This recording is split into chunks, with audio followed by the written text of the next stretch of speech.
Good morning, welcome back to my channel style. কেমন আছো তোমরা সবাই? আশা করছি সবাই খুব ভালো আছো। তো দেখো, মাথায় গামছা বাঁধা মানে হচ্ছে আমার সকালে স্নান হয়ে গেছে। আজকে সকালে উঠোনটা পুরো ঝাড়ু দিলাম ভালো মতো করে। আর বাইরে উঠোনে এত রোদ, মানে আমাদের উঠোনটা অনেকটাই বড়। এবার ওই উঠোন ঝাড়ু দিয়ে ঘরে আসতে আসতে না মানে অস্থির লাগে গরমের মধ্যে। তাই ভাবলাম সকালে একবার স্নান করে নিই। আর যত বেলা পড়বে তত ট্যাঙ্কির জল গরম হয়, সকালে স্নান করলে একটু আরাম লাগে ঠান্ডা। মোটামুটি বাড়ির সবাই উঠে গেছে। এই যে চা বানালাম, মাদের ওখানে দিয়ে আসলাম। আর মারা কালকে খুব শান্তিতে মানে শুয়েছে, কারণ যেহেতু মাদের ফ্যানটা একদমই হাওয়া ছিল না, স্পিডটা কমে গেছিল। তো ওই যে অনিমেষ নিয়ে আসলো কন্ডেন্সারটা, ওটা লাগানোর পরে মোটামুটি বেশ ভালো হাওয়া এখন গেল। তা দেখো, প্রতিদিন চা খেতে গেলে আমার এমনই হয়, আমার নালে অনিমেষ দুজনেরই হাতের থেকে মানে লেগে চাটা পড়ে যাবে। আমাদের ঘরে কিন্তু আজকে সেই হাওয়া, আমার কিন্তু কালকে সেই ঘুম হয়েছে না।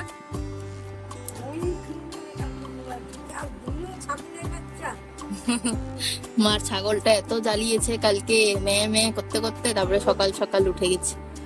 হ্যাঁ হ্যাঁ, মাথা গরম হয়ে যাচ্ছে ওর। এই দেখো, ডুগু 2 বছর আগেকার ছবি, বিয়ে বাড়িতে গেছিলাম আমরা, ওখানে হচ্ছে তুলেছিল। আচ্ছা আচ্ছা, ওরকম করে না, ওরকম করে। সকালের খাবার হচ্ছে এই যে ব্রাউন ব্রেড, ডিম ফেটিয়ে টোস্ট করেছি, আর তার সাথে হচ্ছে কফি। এই যে অনিমেষ এখন বেরোবে অফিসে, আর মা যে রান্না বান্না করছে। মা, কি বক বক করো তুমি?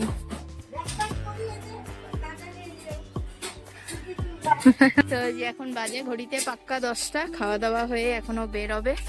আর এদিকে আজকে প্রচুর অনেক খাওয়া দাওয়া। দেখো, আজকে অফিসে বেরিয়ে গেল, এখন আমার আর এক পার্ট কাজ শুরু হবে। রান্নাবাড়ি করলাম, সব রান্নাঘরটার অগোছালো, ঘর এখনো পরিষ্কার হয়নি, এদের অবস্থা।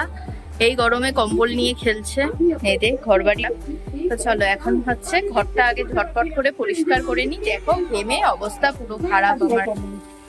এবার বুট করবে ঠাকুর। তো মা দেখো বুট করে আজকে হচ্ছে চাউমিন বানাচ্ছে সকালে। অনিমেষ তো খেয়ে বেরিয়ে গেল ভাত, আর আমাদের সকালের আজকে টিফিন হবে চাউমিন। আমাদের খাওয়া হচ্ছে সকালের চাউমিন, যেটা মা বানিয়েছে। কেন ফ্যান আছে ওপরে তোমার ওই দিক দিয়ে? ও কি ফ্যানের মধ্যে বসে আছে নাকি? যেহেতু এখন বাইরেই বেশি খেলতে চায়, ঘরে থাকতে চায় না, যেহেতু বড় হয়েছে। ছোটবেলায় বিছানায় দিয়ে দিতাম, কার্টুন চালিয়ে দিতাম, টুকটাক থাকতো, তা অনেকক্ষণ ঘরে থাকতো। এখন যেহেতু মানে হাঁটাচলা শিখে গেছে, দৌড়াদৌড়ি খেলাধুলো শিখে গেছে, এখন তাই না ঘরে থাকতে চায় না। তো যেহেতু বাইরে থাকবে, আমাদের উঠানে তো ভর্তি রোদ, তাই এই যে ওপর দিয়ে এরকম প্লাস্টিক চাদর এগুলো দিয়ে দিয়ে এই জায়গাটাকে একটু ছাওয়া করেছি। তা আসলো খেলতে, 10 মিনিট খেললো, এত গরম লেগেছে, ঘরে গিয়ে বলে যে আমাকে টিভি চালিয়ে দাও, কটা গাড়ি দাও, আমি গাড়ি নিয়ে বসে বসে ফ্যানের সামনে খেলবো। এখন আবার এগুলোকে আমাকে খুলতে লাগবে। তো বেলায় কাপড় কাচ্ছি, দেখবে 3:30 4টার দিকে একদম শুকিয়ে কাঠ হয়ে যাবে। এই যে এখন আসলাম কাপড় কেচে, এখন হচ্ছে ডুকুকে স্নান করাবো। আজকে আমার ভিডিওতে তোমরা ডুকুকে দেখতে পারবে না, কারণ ওর এত গরমে ঘামাচি টামাচি উঠে গেছে গায়ে। তো একদম ফ্যানের মধ্যে ওকে জামা কাপড় ছাড়া রেখেছি। এতদিন ধরে যেটা অপেক্ষায় ছিল, সব হবে, বৃষ্টি হবে। দেখো ঝিরিঝিরি করে বৃষ্টি পড়ছে, মানে শান্তি এখন, মানে স্বস্তির নিঃশ্বাস নেবো আর কি। তো চলো এখন স্নান করবো আমি, প্রায় আমার সব কাজই শেষ। জামা তো ভেজা, কিন্তু এখন আর ওঠাবো না, এগুলো তো এমনিতেই ভেজা। তো থাক, এখন স্নানটা সেরে আসি। এই বৃষ্টিটা বেশিক্ষণ হবে না মনে হচ্ছে।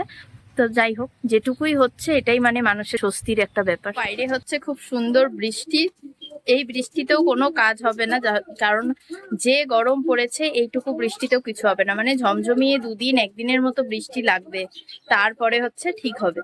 তো যাই হোক, এই যে এখন আমার স্নান টান করা হয়ে গেল, এখন আসলাম ঘরে। এখন ডুকুকে খাওয়াবো ভাত, তারপরে ওকে ঘুম টুম পাড়াবো। তো চলো, আজকের ভিডিওটা কেমন লাগলো অবশ্যই কমেন্ট বক্সে কমেন্ট করো। তো দেখা হচ্ছে কোনো এক নতুন দিনে নতুন এক ভিডিওতে।